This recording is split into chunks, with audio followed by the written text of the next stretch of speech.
2025-26 ఆర్థిక సంవత్సరానికి గాను రాష్ట్ర వ్యాప్తంగా ఏ కేటగిరీ వినియోగదారులకైనా విద్యుత్ ఛార్జీల పెంపుదల లేదని చెప్పేసి రాష్ట్ర ప్రభుత్వం స్పష్టం చేయడం జరిగింది. విద్యుత్ పంపిణీ సంస్థలు అనగా డిస్కంలకి ఎదురయ్యే ఆర్థిక లోటుని అవసరమైతే బడ్జెట్ ద్వారా సమకూరుస్తామని రాష్ట్ర విద్యుత్ నియంత్రణ మండలి ఈఆర్సీకి రాష్ట్ర ప్రభుత్వం తెలియజేయడం జరిగింది.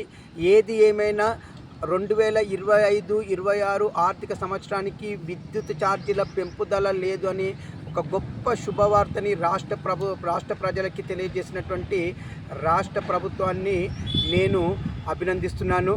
మరి ఇది ఎంతోమంది పేద మధ్యతరగతి ప్రజలకి ఇది ఎంతోగానో ఉపయోగపడుతుంది.